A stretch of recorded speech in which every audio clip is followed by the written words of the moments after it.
Então, como ficou estabelecido para a competência dessa semana, nós vamos ver essa semana os componentes estruturais, né? Ou seja, as macromoléculas que compõem a microestrutura. Então, a gente vai ver desde essas macromoléculas até a célula, que é a menor unidade funcional de um organismo. Então, hoje a gente vai ver carboidratos, proteínas, lipídios, proteínas, obviamente as características gerais, porque esse conteúdo aqui é o que eu dou num semestre inteiro, né? E vocês têm que ver numa tarde, que eu fico impressionada com isso. Sim, isso aqui é o que eu dava aula lá na química, era o semestre inteiro, para esses 4 componentes, para você ver em detalhes. E aqui é uma tarde. Enfim, né? Aí, amanhã a gente vai ver a célula e os seus componentes, tá? Que é quando a gente vai aumentando. Vai saindo da macromolécula e vai aumentando o tamanho dos componentes. Então, por isso que o título da aula é de biomoléculas.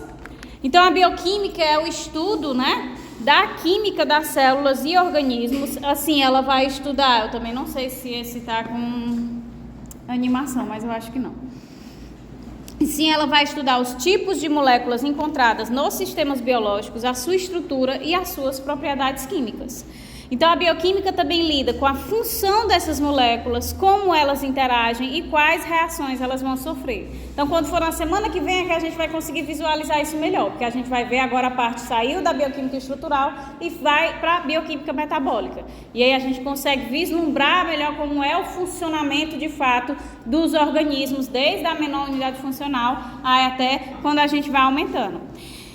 Então, a maioria dessas biomoléculas, né, elas são compostas basicamente por carbono, que tem a capacidade de formar 4 ligações. Isso aqui vocês devem se lembrar da parte de química ainda do ensino médio, né? Então, normalmente com aquele arranjo tetraédrico, certo?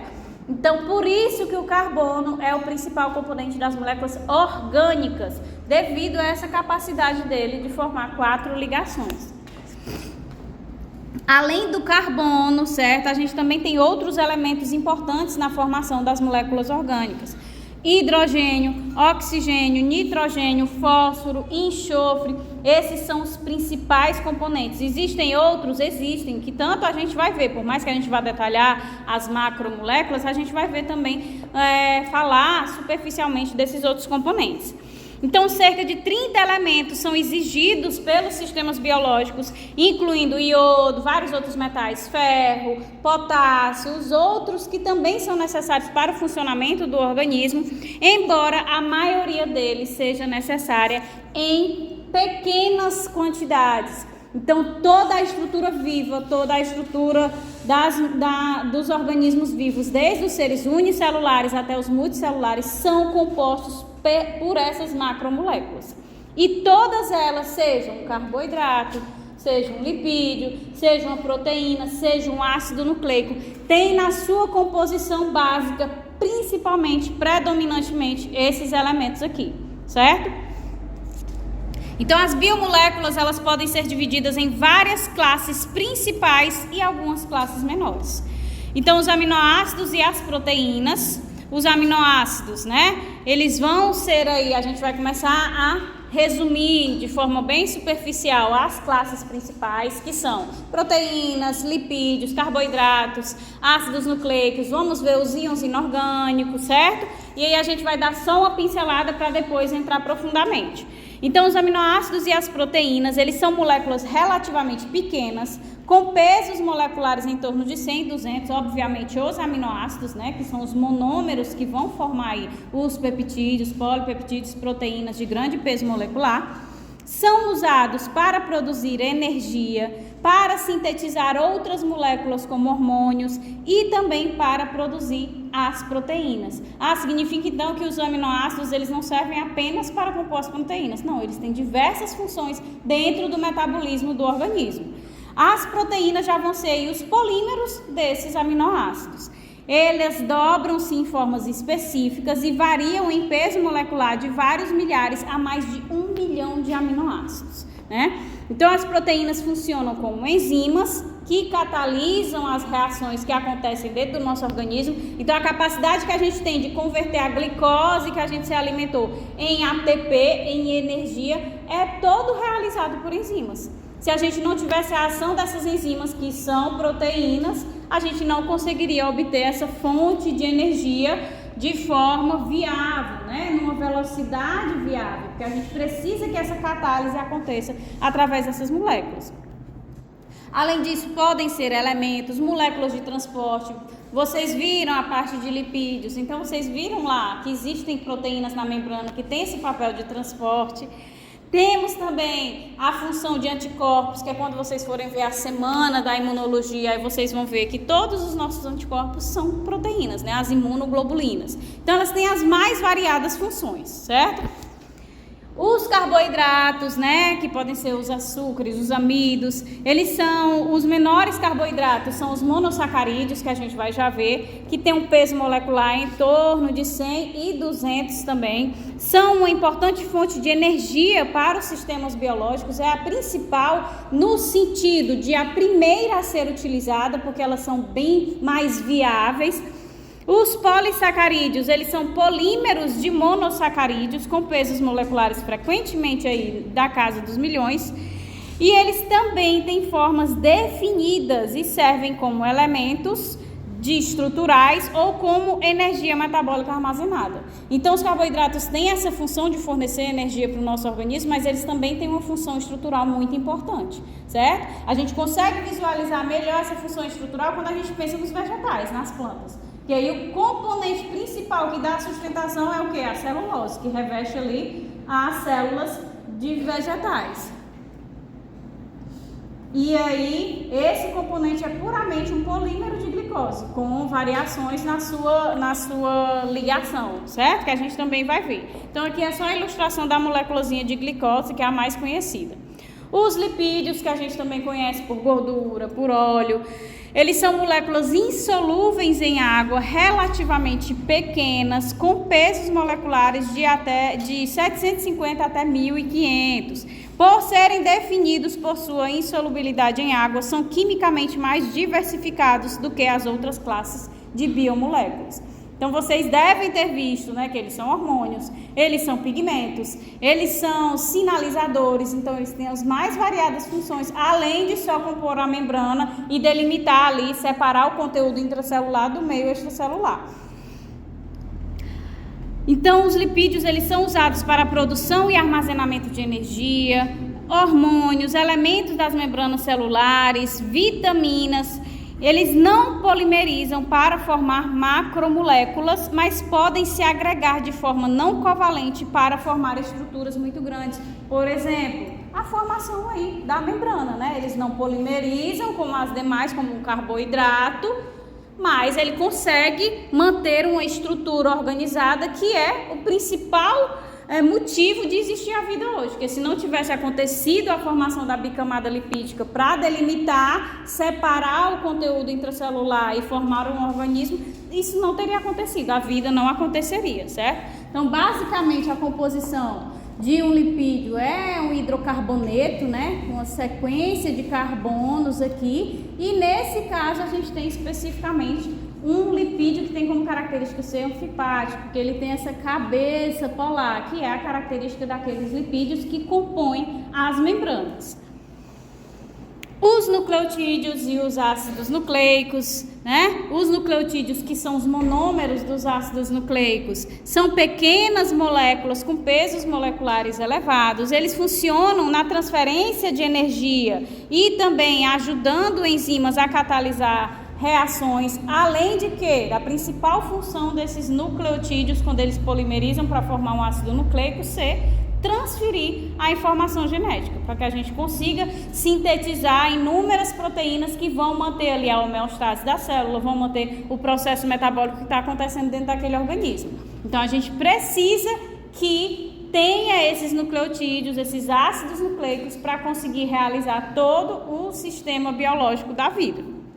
Então, os ácidos nucleicos, que já são os polímeros desses nucleotídeos, são principalmente o DNA e o RNA, São grandes polímeros com pesos moleculares na casa dos bilhões, que a gente sabe que o nosso código genético, né, ele tem aí milhões de pares de bases, então por isso ele é uma molécula muito grande, apesar de que pelo sistema de condensação que acontece, a gente consegue compactar o máximo possível esse material genético dentro do núcleo da célula, que é de medidas aí de nanômetros, e a gente consegue fazer isso, mas ele tem um elevado peso molecular, porque ele tem uma grande quantidade de monômeros na sua formação. Formam estruturas como a dupla hélice, né, que funciona no armazenamento, na transmissão e na utilização de informações genéticas, e também forma a fita simples, que é o que normalmente a gente associa ao RNA, certo? Então vamos lá. Além dessas 4 principais classes, as proteínas, os carboidratos, os lipídios e os ácidos nucleicos, nós também temos pequenas moléculas orgânicas que são requeridas pelas células para funções muito específicas. E aí elas não se enquadram nas categorias que a gente disse anteriormente.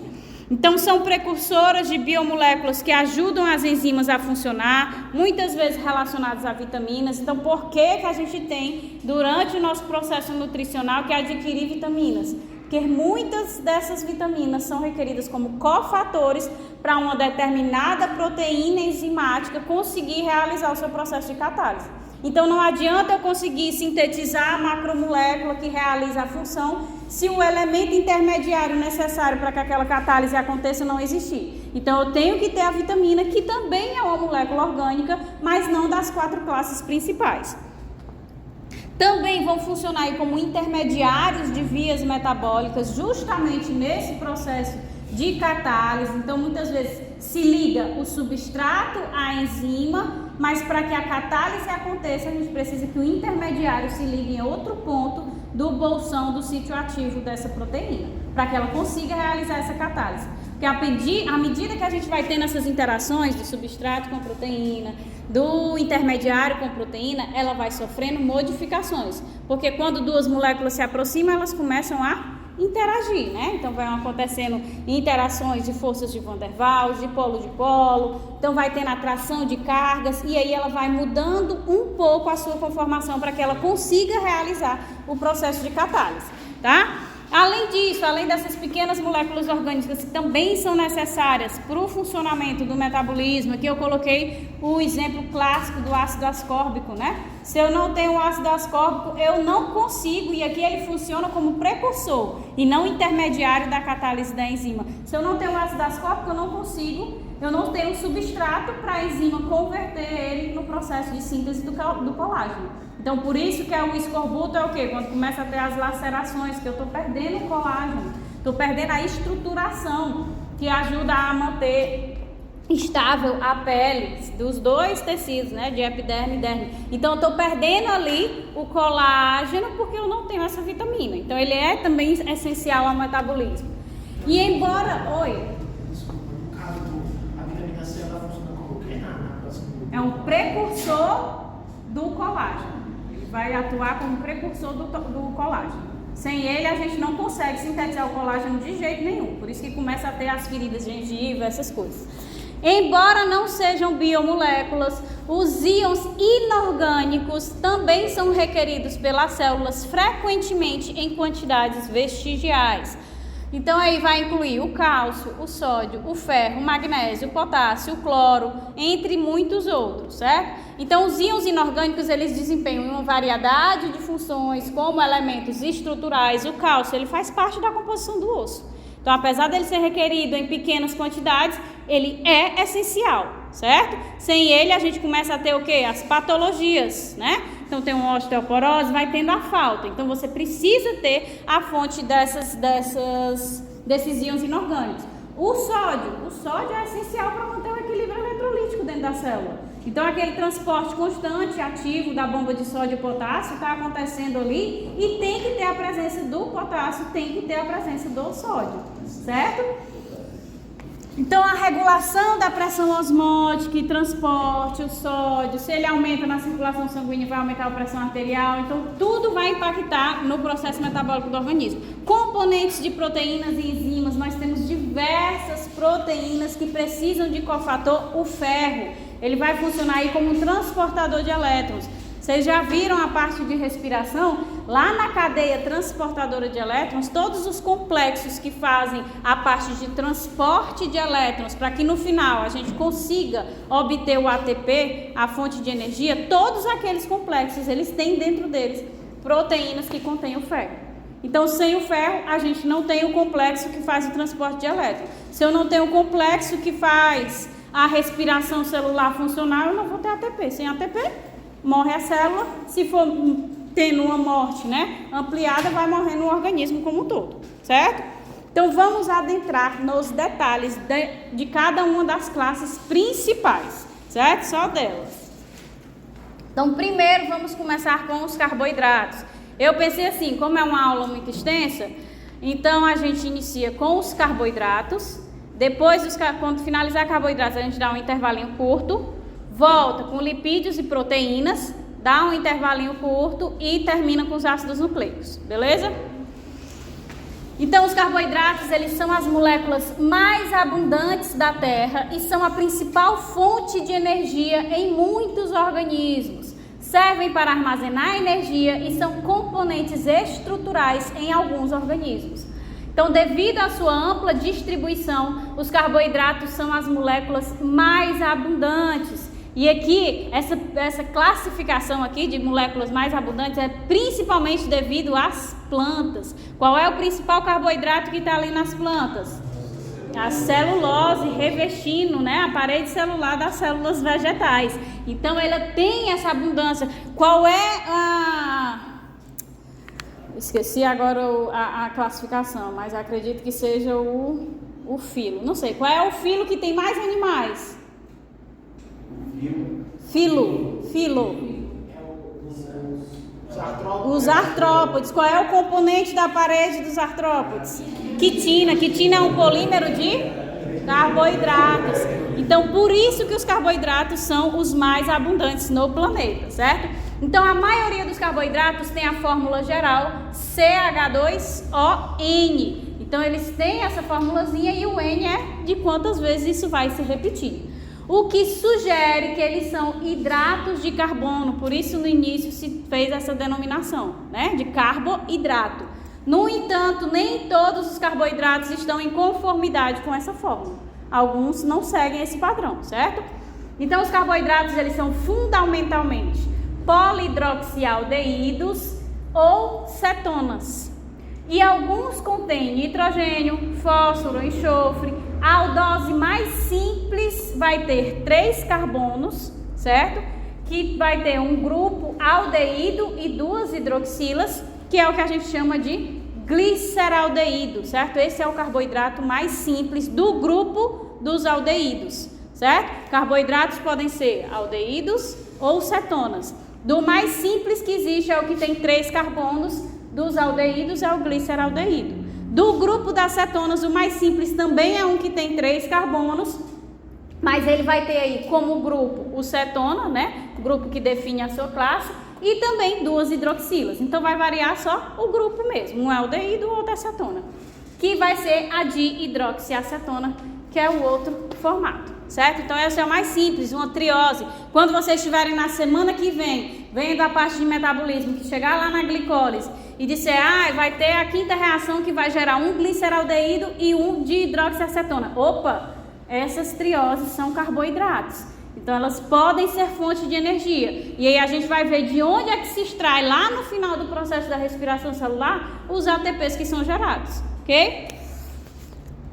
Então, existem 3 classes principais de carboidratos com base no tamanho. Então, nós temos os monossacarídeos, que são os açúcares mais simples, que vão conter aí desde 3 carbonos, que foi o que a gente acabou de ver, o mínimo possível é o gliceraldeído ou a dihidroxiacetona, até 7 carbonos, tendo um grupo aldeído ou um grupo cetona. Depende de qual classe ele pertence, se é um polihidroxialdeído ou se é uma polihidroxicetona. Os oligosacarídeos consistem em de aproximadamente 2 a 10 unidades de monossacarídeos. Então, percebam, monossacarídeos, 3 a 7 carbonos na sua composição. Os oligosacarídeos é a junção de monossacarídeos. certo? Então vai ser de 2 a 10 unidades de monossacarídeos unidas e a maioria deles serão disacarídeos, ou seja, 2 monômeros, 2 monossacarídeos. Oi? No caso ali, a glicose, a manose e a galactose, elas 3 são polidroxialdeídos. Só a frutose ali que é uma polidroxicetona. Exatamente. Vou já chegar nas figuras, viu? Alguns estão ligados a lipídios ou a proteínas como grupos prostéticos, isso aqui principalmente na membrana. Então muitos carboidratos se ligam aos lipídios de membrana ou às proteínas integrais de membrana, funcionando como sinalizadores ou mesmo como receptores de algum sinalizador que venha para desencadear processos metabólicos dentro dessa célula, certo? E por fim, a terceira e última classe são os polissacarídeos, que eles são muito grandes, com centenas ou milhares de unidades de monossacarídeos unidas. Então as moléculas que a gente falou, celulose, quitina, né? Que esses são exemplos de polissacarídeos, que eles têm muitos monômeros na sua formação, muitos monossacarídeos na sua composição. Então lá em cima vocês veem os exemplos dos monossacarídeos. Aqui todos eles têm 6 carbonos, né? 1, 2, 3, 4, 5, 6. E tem todos esses exemplos. Vocês podem perceber que a variação, a troca só da posição de uma hidroxila já muda o monossacarídeo. Vou já atender, viu? A glicose, a manose, ó, só tem a mudança aqui no carbono 3 da hidroxila. Ela muda de posição, ela sai da esquerda. Ela sai, do carbono 2, desculpa, ela sai da direita e vai para a esquerda na manose. Já mudou o carboidrato. Mesma coisa acontece na galactose. A frutose, né, que também é muito conhecida, em vez de ser um aldeído, vai ser uma cetona. Só queria confirmar que a senhora utilizou o Lehninger como base para essas bases, só ele. Só ele? Esses valores de referência, 2 a 10. É do Lehninger. Aqui a gente tem exemplos de oligosacarídeos. Especificamente, a gente tem aqui os disacarídeos, que são a predominância dos oligosacarídeos. Então, a maltose, né, que são 2 glicoses, a sacarose, que é uma glicose e uma frutose, temos a lactose também, que vai ser a glicose e a galactose. Então, todos esses são disacarídeos que formam um outro tipo de carboidrato. A sacarose é a principal fonte de açúcar das plantas. Eles conseguem produzir a sacarose através da fotossíntese, né? Eles geram trioses e aí vai tendo a conversão até se chegar à sacarose, e essa sacarose é que vai circulando lá pela seiva, certo? E por fim nós temos aqui um exemplo do polissacarídeo, aqui a celulose, que é um polímero de glicose com variações na sua ligação, que a gente vai ver lá no final de carboidratos. Então os monossacarídeos, eles têm como propriedades gerais serem sólidos brancos, solúveis em água, né? Portanto, se eles são solúveis em água, a água é uma substância polar, a gente já pode deduzir que eles são polares, né? Boa tarde. E muitas vezes tem um sabor doce. A fórmula CH2ON vai ser aí onde 3 a 7 carbonos são alocados. Então, dentro dos monossacarídeos, a gente consegue identificar sempre a fórmula que caracterizou os hidratos de carbono. E o número mais comum de carbonos vai ser aí 5 ou 6. O esqueleto de carbono, ele não é ramificado e vai ser conectado através de ligações simples, certo? Então você não vê aqui os carbonos interagindo nenhuma vez através de uma ligação dupla, né? Muito menos tripla, certo? Nos carboidratos. Então, um carbono, ele contém um oxigênio carbonílico, seja o oxigênio carbonílico vindo do grupo aldeídico, que é quando a gente tem uma dupla com oxigênio e uma simples com hidrogênio, ou seja, o oxigênio carbonílico aqui apenas da dupla com oxigênio, certo? Do grupo cetona. Então, todos os outros carbonos, eles contêm um grupo hidroxila, certo? Todos os outros vai variando o grupamento hidroxila, por isso que a gente consegue se enquadrar dentro dessa fórmula, tá? E aí as variações dos monossacarídeos é justamente por alterações dessas hidroxilas principalmente. Por que eu digo principalmente? Que a grande maioria vai ter de 5 a 6 carbonos, certo? eu me ajudo, não, ele foi no livro fundamental, que é de 3 a 1, não, de 3 a 7. Então, os monossacarídeos, eles são nomeados com o sufixo -ose, né? Então, é glicose, galactose, frutose, vai variando. Então, cada monossacarídeo pode ser classificado como uma aldose ou uma cetose, dependendo do grupo funcional que está exposto ali no monossacarídeo. Eles também podem ser classificados de acordo com o número de átomos de carbono. Então, se tem 3 carbonos, é uma triose. Se tem 4, é uma eritrose. Se tem 5, é uma pentose. Se tem 6, é uma hexose. Se tem 7, é uma heptose, certo? Então, as duas classificações são frequentemente combinadas. Quando tem um grupo aldeído, a gente coloca aldopentose, certo? Se for um de 5 carbonos. E se tem o grupo cetona e uma molécula de 6 carbonos, cetohexose, certo? Então, aqui é os exemplos, mais uma vez, para que vocês consigam visualizar, tá? Então, aqui é a grande maioria dos monossacarídeos, certo? Então, a gente tem a triose, né, que o principal exemplo é o gliceraldeído, mas a gente também tem a dihidroxiacetona. Nós temos aqui os que tem 4 carbonos, certo? As eritroses. Temos o que tem 5 carbonos, aqui a gente tem a ribose, que faz parte da composição dos nucleotídeos, né? Desoxirribose ou a ribose quando é do RNA. Então, o monossacarídeo vai formar um nucleotídeo. É por isso que a gente falou lá no início que quando a gente tem um polímero de nucleotídeos, ele é tão grande, tem uma massa tão maior do que os outros, porque só a junção dele, um único nucleotídeo, que é o que é considerado o monômero da sua formação, tem o açúcar, a ribose, aí vai ter a base nitrogenada, aí vai ter o grupo fosfato nessa formação. Temos as hexoses, né, que vai entrar a glicose, a frutose nessa formação, vai ter a manose, a galactose, que tem como composição 6 carbonos. E temos algumas, tem a heptose, não tem nenhuma heptose. Meu Deus, esqueci. É heptose mesmo, é porque eu achei tão estranho, mas é isso mesmo. Aí vem aqui das cetonas, né, as que tem 5 carbonos e as que tem 6 carbonos. De 6 carbonos a frutose, aqui de 5 carbonos nós temos a ribulose, que faz parte de inúmeros processos metabólicos, certo? Da via das pentoses, lá nas plantas também vai fazer parte da enzima rubisco, que participa da fotossíntese. Então, todos esses monossacarídeos, a gente está visualizando eles aqui, mas sempre tem uma visão ampla de que todas essas macromoléculas, elas compõem todo o processo metabólico do organismo, tá?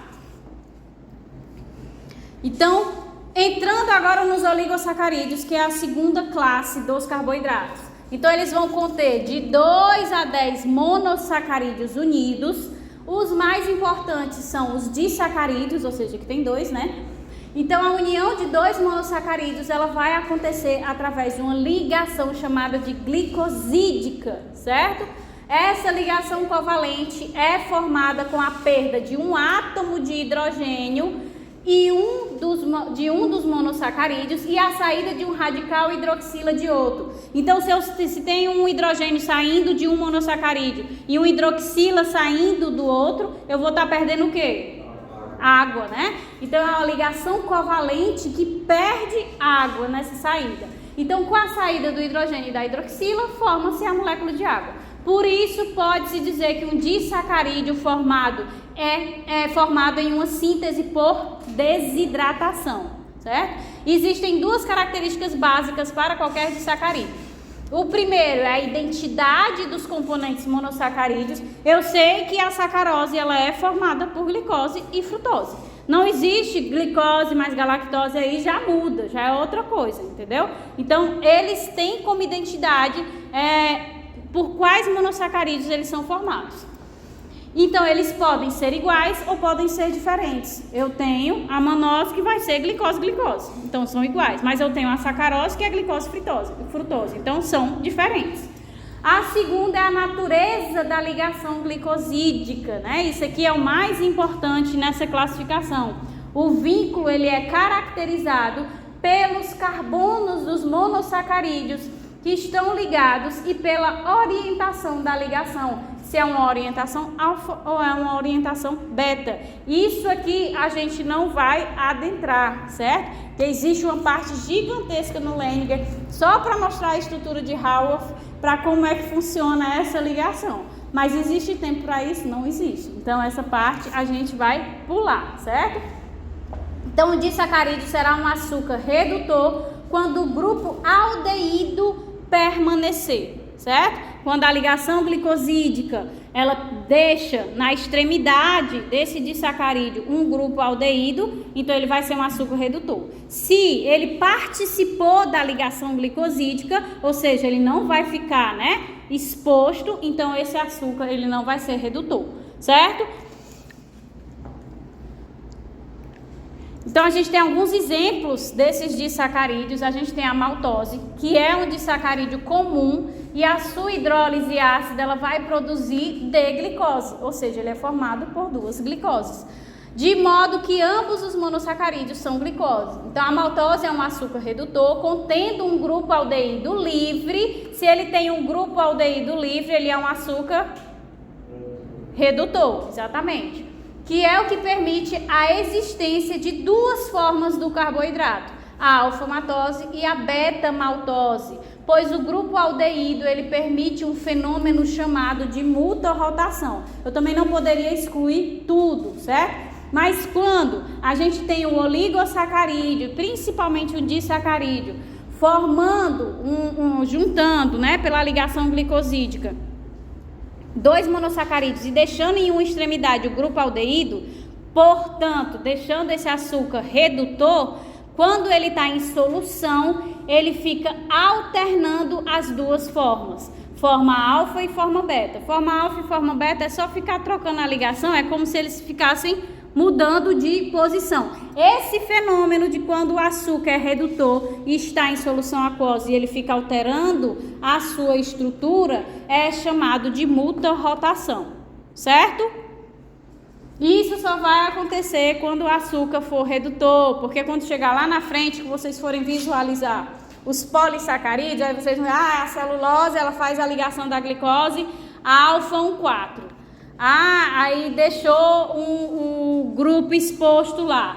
Mas aí, como é um polímero muito grande, esse açúcar não será mais redutor, certo? É só quando a gente trata de pequenos oligossacarídeos, principalmente os disacarídeos, certo? Nesse caso, a mutorrotação é quando você tem, no caso, um açúcar redutor e meio aquoso, que vai acontecer como? Aí ele fica mudando, né? Como, por exemplo, deixa eu voltar aqui na... Não, cadê a figurinha? Não tem não? É na outra. Aqui, pronto. Esse aqui, chegou a sacarose. Aí vamos supor que tem o grupo aldeído exposto a um açúcar redutor, né? Aí quando ele está em solução, ela fica mudando, é como se subisse e descesse. Então fica a frutose e a glicose mudando, quem fica em cima, quem fica embaixo, entendeu? Mudando são os números que formam o disacarídeo. E a ligação, tá vendo que essa ligação aqui ela tá indo para cima? Aí depois ela vem e vira para baixo. Então automaticamente ele vai vir para baixo. Então é a ligação que fica variando. Consequentemente a molécula ela fica mudando de posição. Qual seria a repercussão de uma açúcar sendo redutor ou não? Repercussão é no teste, né? A gente tem o teste de Kula, que eu também não vou falar para vocês, a reação de Benedict, que a gente pega um íon de cobre e quando o açúcar ele é redutor, na hora que você bota a pigmentação, ele fica azul arroxeado. Então você diz, nessa substância aqui tem carboidrato. Se não, você não identificou o carboidrato, entendeu?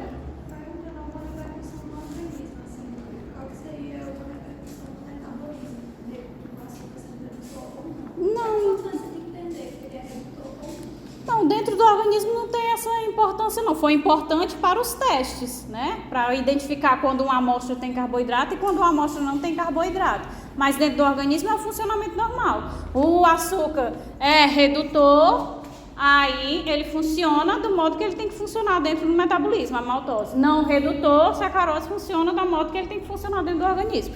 A enzima, ela é específica para o formato do substrato. Então, ela vai ser específica para o açúcar redutor, ela vai ser específica para o açúcar não redutor. Então, ele ser redutor ou não impactou o metabolismo, porque ele já foi construído ao longo da evolução diretamente para a forma daquela molécula, entendeu? Então, nesse caso, o açúcar redutor isso vai acontecer quando tiver um aldeído exposto. Exatamente. Então, voltando aqui, parei aqui, pronto. Então, temos também a celobiose. A celobiose é formada a partir da quebra da celulose. E aí, quando a gente tem a quebra da celulose, quando a gente quebra a celobiose, a gente vai produzir apenas glicose. Se eu estou quebrando a celulose é um polímero de glicose, aí eu quebro a celobiose, que são duas, né? Na ligação específica lá da celulose. Aí, quando eu hidroliso essa celobiose, eu vou ter só glicose, porque a composição da celulose é só glicose, e obviamente a celobiose vai ser só glicose. Então, é um açúcar redutor que pode mutar entre as formas alfa e beta. Por quê? Porque se ele é um açúcar redutor, ele tem um grupo aldeído, ou seja, uma extremidade redutora, que faz com que quando ele esteja em solução, ele sofra o fenômeno da muta-rotação. A lactose, que é outro disacarídeo que é encontrado no leite, forma D-glicose e D-galactose após a hidrólise, né? Após a quebra. A sacarose já vai ser que é formada nas plantas, na fotossíntese, que é o nosso açúcar convencional de mesa. A hidrólise vai produzir D-glicose e D-frutose, que eu já mostrei para vocês que é formado por esses dois. E vai ser um açúcar não redutor, que já dava para ver lá naquela imagem, quando a gente viu os anéis, a forma em cadeirinha que a gente viu da sacarose. Porque não tem nenhum grupamento aldeído exposto na sacarose, certo? Então, se não tem um grupamento aldeído, vai ser um açúcar não redutor. Então, ambos os carbonos anoméricos, eles devem estar na ligação, né? O carbono 1 da glicose e o carbono 2 da frutose, não tendo o grupo aldeído livre, certo? Se não tem um grupo aldeído livre, não é um açúcar redutor. Isso é só a nível de classificação química, certo? Essa célula doutora, ela é um disacarídeo? Isso, que é a quebra da glicose de 2 em 2. Da glicose não, desculpa, da celulose. Da celulose, porque para ser um disacarídeo, no caso que a senhora colocou aqui, de acordo com o lembro, é de 2 a 10. A 10. Isso. Aí nós temos os disacarídeos, que são 2 somente, certo? Disacarídeos geralmente são os que mais são importantes. São os mais importantes de conhecer, né? São os mais conhecidos normalmente. Então, aqui a gente tem alguns dos exemplos, né? A lactose, né? Que é uma glicose e uma galactose, certo? A sacarose, que é um açúcar não redutor, porque a gente não tem a exposição desse grupo aldeído. Então, ele é um açúcar não redutor por não ter esse grupo na extremidade redutora. E aqui é para mostrar para vocês como é a formação da ligação covalente, a reação glicosídica que acontece, que é um processo de desidratação, certo? Então, a gente tem aqui os dois açúcares, a glicose e a glicose, vai acontecer uma reação covalente de condensação. Nessa reação covalente de condensação, vai sair um hidrogênio de um dos carbonos, né, que está ligado a um dos carbonos, e vai sair uma hidroxila do outro carbono. E aí vai formar a molécula de água e eles vão formar a ligação covalente, a ligação glicosídica que une os monossacarídeos, certo? Também não entrei nessa parte aqui de acetal e M-acetal porque não tem como. No caso é um carbono de um monômero com carbono do outro monômero, para formar essa ligação. Isso, eles vão interagir, os carbonos vão ficar ligados aqui, certo? A gente tem um grupamento aqui, fica aqui o oxigênio, não é o carbono, é isso?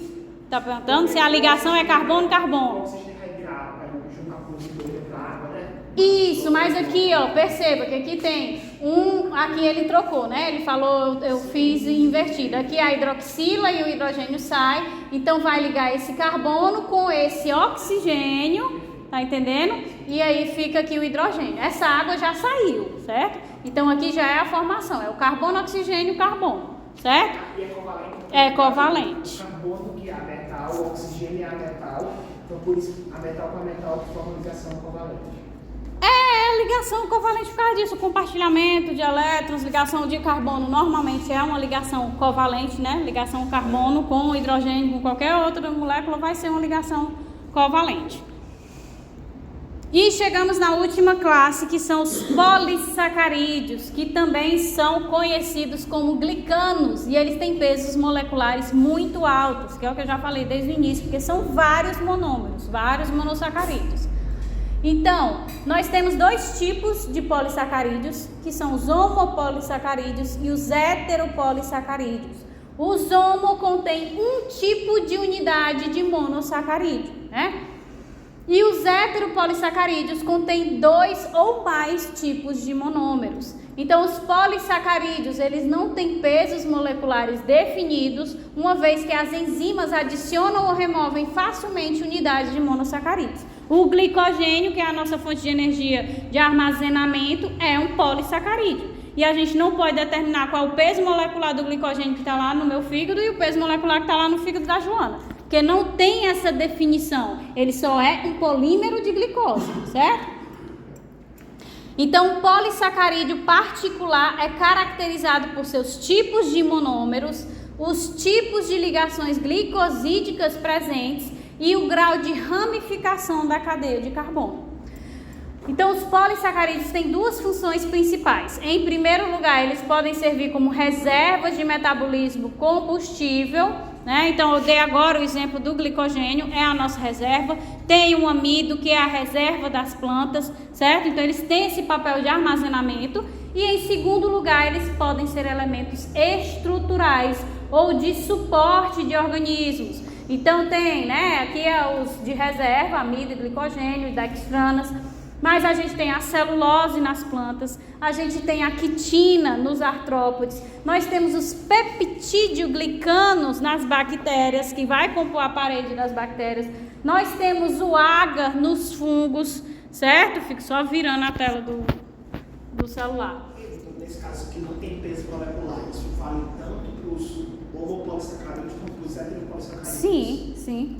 Porque todos os dois são os polissacarídeos, né? Então, esse aqui é só para vocês conseguirem visualizar melhor o que seria um homopolissacarídeo. Então, é a mesma unidade, ó, o mesmo monossacarídeo que está aqui sendo polimerizado para formar esse polissacarídeo.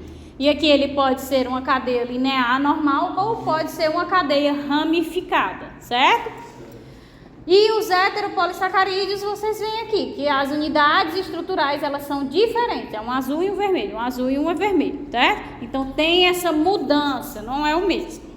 Também pode ser linear, também pode ser ramificado, e isso pode caracterizar uma estrutura diferente. Então, o glicogênio, ele é um polímero de glicose. Ele é bem mais linear do que o polímero de glicose da celulose, que tem uma ligação angular diferente, que a gente vai já ver. Então, por que uma polimerização vai gerar celulose e a outra polimerização vai gerar o glicogênio? Pela ligação. A enzima, ela é específica para gerar uma ligação glicosídica em determinado ponto, em determinado ângulo. Então, é isso que faz as moléculas serem diferentes na sua síntese. Então, vamos ver um pouquinho desses polissacarídeos, né? Então, o amido, ele é um polímero de glicose unindo a amilose, que é uma cadeia longa de glicose, por ligação alfa-1,4, ou seja, é uma ligação entre o carbono 1 e o carbono 4, certo? E, além disso, é a junção da amilose com a amilopectina, que vai ser uma cadeia super ramificada com ligação da glicose tipo alfa-1,4 e as ramificações vai ser alfa-1,6. Então, ele segue o mesmo padrão, ele vem seguindo o mesmo padrão da amilose, é como se fosse igual, só que em determinado momento, não se sabe porquê, ele faz uma ramificação alfa-1,6. Então, fica entre o carbono 1 e o carbono 6. Aí, faz a ramificação. Então, o amido, ele tem a junção dessas duas estruturas, ou seja, desses dois polissacarídeos para a sua formação. O glicogênio é a mesma coisa, só que ele vai conter apenas a amilopectina e ele vai ser bem mais ramificado, certo? Então, o glicogênio também é um polímero de glicose, Só que em vez dele juntar dois tipos de estruturas de polissacarídeos, ele vai ter só a estrutura da amilopectina, que é o quê? A cadeia linear com ligação glicosídica alfa-1,4, e em determinados momentos ele tem as ramificações nas ligações alfa-1,6, certo? As células, elas não armazenam diretamente a glicose, por quê? Porque se eu armazenasse a glicose, eu aumentaria a pressão osmótica dentro da célula. Se eu aumento a pressão osmótica, eu vou fazer o quê? Puxar a água para deixar os meios isotônicos, né? Se eu vou puxando água, principalmente as células animais, que não tem uma parede de revestimento de proteção como as células vegetais, aí essa célula, uma hora, ela poderia, né, estourar, certo? Além do transporte de fora para dentro, que está numa concentração maior, ser quase impossível, né? Então, se eu botasse uma ruma de glicose armazenada dentro da célula, na hora que a pessoa se alimenta, que a glicose do sangue vai, mas ela não vai ser maior do que a que está dentro da célula, porque a concentração de armazenamento é bem maior, então ela iria puxar a glicose que está no sangue. Não vai puxar, porque ela já está suprida. A concentração dentro da célula, pelo tamanho, é muito maior do que a concentração que está no sangue, certo? Então ela não ia puxar, então ela precisa de outro mecanismo de armazenamento dessa glicose, que é justamente o glicogênio. Já as dextranas, que também são polissacarídeos de armazenamento, são interações de glicose na ligação alfa-1,6 com ramificações na ligação alfa-1,3, né? A ligação entre carbono 1 e carbono 3, e são características de bactérias e também são usadas para construir as colunas cromatográficas de exclusão do tipo Cefadex, que é uma coluna de carboidrato que a gente constrói para fazer experimentos de bioquímica. E, por exemplo, eu fiz a extração de uma molécula de uma determinada planta que é dita medicinal e eu quero identificar qual é a substância que tem o ativo ali, qual é o ativo daquela amostra. Então eu passo nessa coluna, porque pelos outros testes que eu já fiz, acredita-se que ela seja um polissacarídeo que interage com a dextrana, então eu vou passar ela na coluna, porque ela vai se ligar na coluna.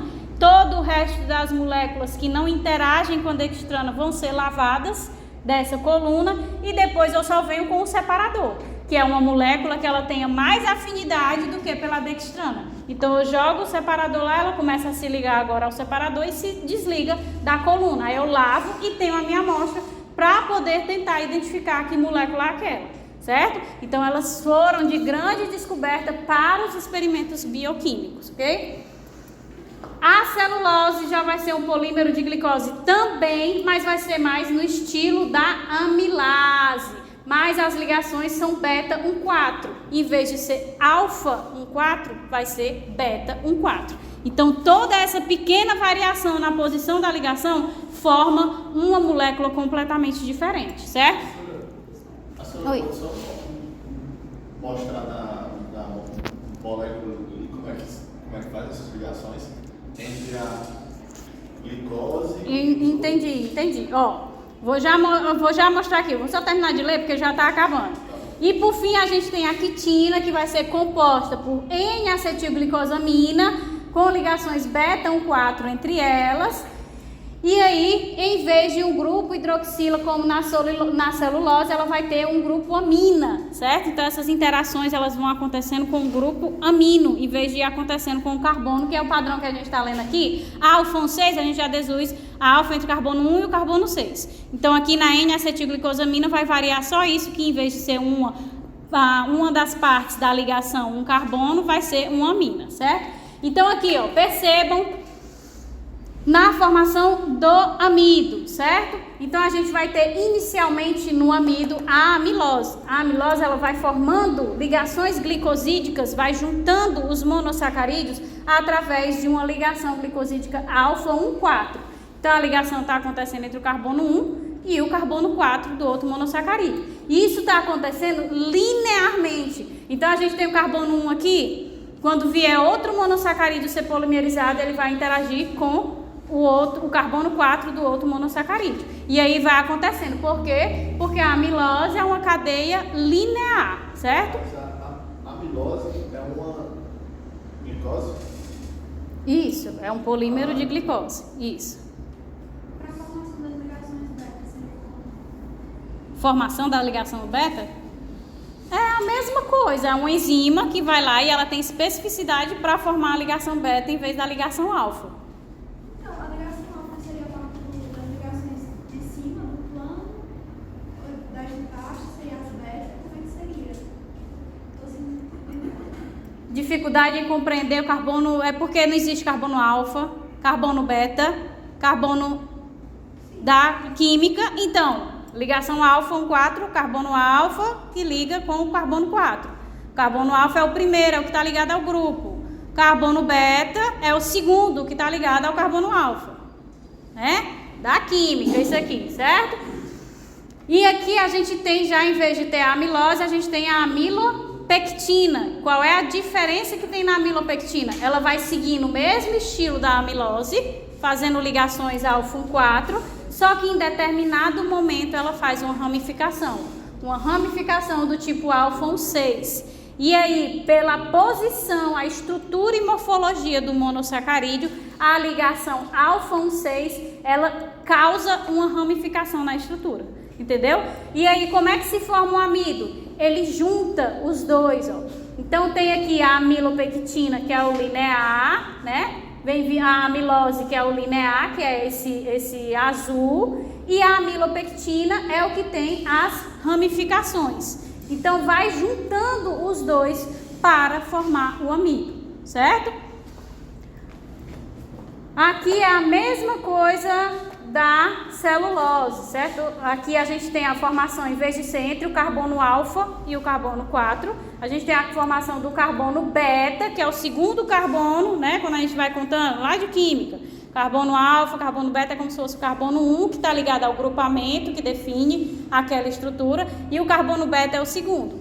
Então, por ser o segundo carbono, a gente tem a estrutura e morfologia desse monossacarídeo, a gente tem essa quebra. E aí forma a ligação beta 1,4. Então, por fato de ser beta 1,4, gera um polissacarídeo de celulose, em vez de ser do outro tipo. Aí, para a formação do glicogênio, tipo assim, eu ingiro amido, aí eu quebro. Não. Amido é um polissacarídeo de armazenamento das plantas. Ele é gerado nas células das plantas.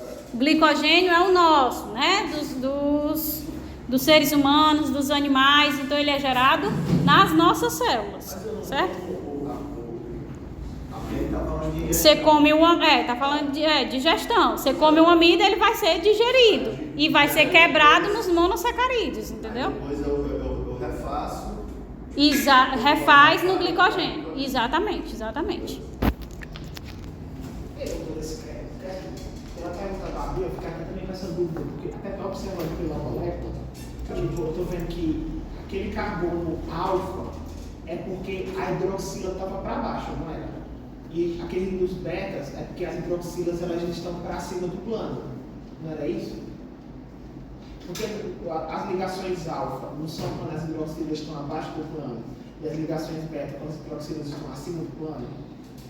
Não, para mim é a ligação entre o carbono alfa, carbono beta, aí vai as outras siglazinhas que eu não sei dizer, né? Mas é o primeiro carbono que está ligado ao grupo químico, que define a molécula, é o carbono alfa, entendeu? Então a ligação alfa 1,6 é porque acontece entre o carbono alfa 1 e o carbono 6, entendeu? Não pelo plano da hidroxila, porque a hidroxila não vai determinar o formato da molécula, né? Não vai determinar a classificação da molécula. Esse 1,4 aqui, desculpa, é a amilopectina, né? Esse aqui primeiro, você colocou? Esse aqui, esse é a amilose, que é linear, a alfa 1,4. Ele para bem aqui, é porque não ia caber e eu queria colocar todos. Ele para bem aqui, ó. Não tem essa parte, certo? Isso aqui é a amilose, que vai linear. Essa aqui é a amilopectina. E imaginem que essa parte aqui que tem cadeia principal é igual a essa amilose, é linear. Aí, em determinado momento, eles resolvem fazer aqui uma ramificação, certo? Então, no caso, a hidroxila ou a símbolo abaixo vai ser só uma representação. Isso. Do carbono face média. Isso. Exatamente. Isso início a gente falou agora, todos esses eram homopolissacarídeos, né? Todos eles eram compostos de glicose, polímeros de glicose, e eram completamente diferentes, com funções diferentes. Celulose é estrutural, glicogênio é de armazenamento, amido de armazenamento. E agora a gente vai ver alguns dos exemplos dos heteropolissacarídeos. Então, dentre eles, a gente tem o peptídeo glicano, que é o componente da parede celular bacteriana, formado por N-acetilglicosamina e N-acetilmurâmico, feito por ligação beta 1,4. Por favor, voltar a música. Voltar? Por favor. Vamos para explicar pronto aqui. Porque essa aqui é a amilose, essa aqui é a Amilose, aqui é a amilopectina e aqui é como eles se unem. Percebam que na formação dessa molécula de amido, a gente tem aqui todos esses pretos, que são o que? A amilopectina, que é onde vai ter nas ramificações, e esse azul é a única amilose, certo? Então aqui é como eles se formam, como junta a amilose e a amilopectina para formar o amido. Aí, no caso aqui, já é... Aqui é a celulose. Aqui é a celulose. Beta 1,4 é celulose. Várias Glicose, beta, de ligação beta 1,4. Então a gente vai ter, né, esse componente da parede celular bacteriana unidos por ligações beta 1,4, né? Então a gente tem algumas proteínas que conseguem hidrolisar esse peptídeo glicano das bactérias. Por exemplo, a lisozima, ela consegue quebrar a ligação beta 1,4. Já os antibióticos, eles impedem a formação das ligações cruzadas, deixando-a frágil à osmose. Então, eles não conseguem interagir de forma cruzada, que dá justamente a estrutura mais complexa, que vai proteger, da mesma forma que as células vegetais, elas têm a parede celular de celulose que protege, esse peptídeo glicano, a função dele nas bactérias também é de proteção. A lisozima é do choro? O quê? A lisozima? É a enzima que sai do choro, é? Não sei. A lisozima, ela existe dentro dos lisossomos, né? Então, quando a bactéria entrou no nosso organismo, aí veio a célula fagocitária, pegou aquela bactéria. Quando fundiu com o lisossomo, a lisozima consegue quebrar o peptídeo glicano e aí depois que quebrou a proteção, mata a bactéria, certo? O quê? Outro tipo de heteropolissacarídeo é o agar, que é o polímero de D-galactose e L-galactose unidos por C3 e C6 numa ligação éter. Então esse vai ser o componente agarose, né? Que vai ser o menos interferente para a construção de géis de separação de ácidos nucleicos. Então esse gel de agarose é o que é hoje utilizado como a principal forma de fazer as bandinhas, o teste de DNA. Teste de DNA de paternidade, jogar lá a sequência, a extração do DNA da criança e do pai e jogar no gel. Esse gel ele é feito de agarose. E ele dá todas aquelas bandinhas, acredito que vocês já viram, né? Um gel de agarose, nem que seja a imagem, e é pela identidade, se estão iguais àquelas bandinhas que você sabe se tem a maior probabilidade de ser pai ou não da criança, certo?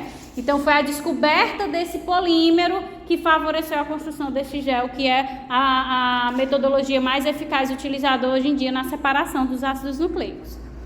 A matriz extracelular é o que mantém as células animais e bacterianas unidas e provê um meio poroso para a difusão e vai ser formada por glicosaminoglicanos.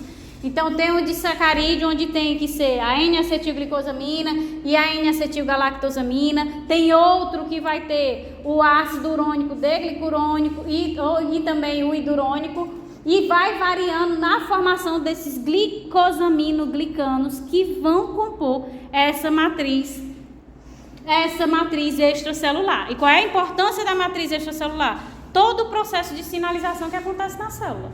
Ela vai ali ajudar a ancorar essas moléculas que têm uma importância muito grande no processo de sinalização, se a célula está infectada por algum micro-organismo, se a célula está com alguma mutação, aconteceu uma mutação, ele sinaliza lá que houve um problema, não conseguiu reparar o DNA, então ele sinaliza que tem alguma coisa acontecendo na célula, porque ele ancora todas as moléculas. Se a gente não tivesse essa matriz, a gente não conseguiria fazer esse processo de ancoragem dessas moléculas de sinalização, certo?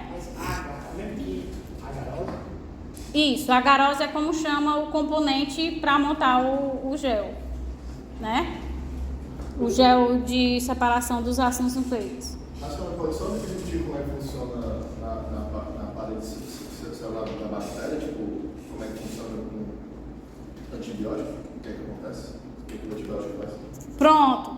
O antibiótico, ele impede a formação dessas ligações beta-1,4, que são ligações cruzadas. Então, ela não consegue, por mais que o metabolismo dela, olha, fui reconhecida, vou começar a produzir mais peptídeo glicano para tentar me proteger. Ele impede, ele libera a molécula do antibiótico, ele impede que ela consiga produzir mais peptídeo glicano para se proteger mais. Então, uma hora ou outra, a lisocima vai conseguir furar aquela barreira, porque ela não vai conseguir ficar reproduzindo e vai conseguir matar a bactéria, entendeu? Isso aí, uma vez eu me falando, uma coisa, não sei se existe, por exemplo, em algumas cirurgias, parece que tem médicos que prescrevem antibióticos já antes para evitar infecções durante a cirurgia. Que é chamada, acho que eu ouvi falar, foi antibiótico-terapia profilática. Essa antibiótico-terapia profilática, eu posso considerar, por exemplo, o mesmo que os médicos da pandemia faziam, quando prescreviam, sei lá, azitromicina, para pacientes que tinham Covid, já para evitar que eles tivessem aquela faringite bacteriana. É um exemplo disso? Não sei, é porque no caso da cirurgia, algumas cirurgias, você vai ter contato com o microbioma da pessoa. E esse microbioma consiste em bactérias. Quando a gente tem a mudança do equilíbrio, né, do organismo, a tendência é que essas bactérias que agem, né, em simbiose com a gente são tranquilas, essa mudança das condições fazem com que elas se proliferem e comecem a causar danos no indivíduo. Então, eu vou fazer uma cirurgia aqui abdominal, vai ter perfuração do intestino, alguma coisa do tipo, então eu vou prescrever antes já para eliminar a quantidade de bactérias, e quando eu elimino uma grande quantidade eu diminuo o risco. Se eu deixar todas que estão lá, o risco vai aumentando. Eu acho que é mais nesse sentido. Acho que aí era mais no sentido de se livrar e diminuir a quantidade de pessoas no local. Não, tome logo um antibiótico aí para você tentar não ficar aqui perturbando aqueles que vão realmente precisar, né? Eu acho que é nesse sentido. Temos um exemplo também desses glicosaminoglicanos, nós temos o ácido hialurônico, e aqui vocês viram em histologia a importância do ácido hialurônico, ele é a cola, né, que mantém as estruturas, então ele vai fazer parte da cartilagem, dos olhos, dos tendões, ele vai funcionar como a cola, né, por isso que a gente diz que ele é um lubrificante. O sulfato de condroitina, o heparansulfato, que são inibidores de coagulação, e eles também são muito utilizados, né? Quando a pessoa tem uma condromalácia, alguma coisa, e aí começa a tomar o sulfato de condroitina para tentar ajudar a regenerar essa cartilagem e diminuir os impactos. Então, são todas moléculas que têm alguma base monossacarídea. Não só, pode ser que tenha outros componentes, além de monossacarídeos, mas aqui são outros exemplos. Então, todas essas moléculas se adequam à sua conformação nativa através do dobramento e interações fracas que mantêm esse estado, certo? Então, as ligações entre os monossacarídeos são ligações covalentes, que são as ligações glicosídicas. Mas como a amilose e a amilopectina interagem para formar o amídolo, que quando a gente vê lá no microscópio são grânulos, como elas se dobram aí é por interações fracas. A interação entre os monômeros é covalente, mas a interação dentro da molécula ela vai ser por interações fracas. Força de Van der Waals, ponte de hidrogênio, essas coisas, certo? Pode dizer.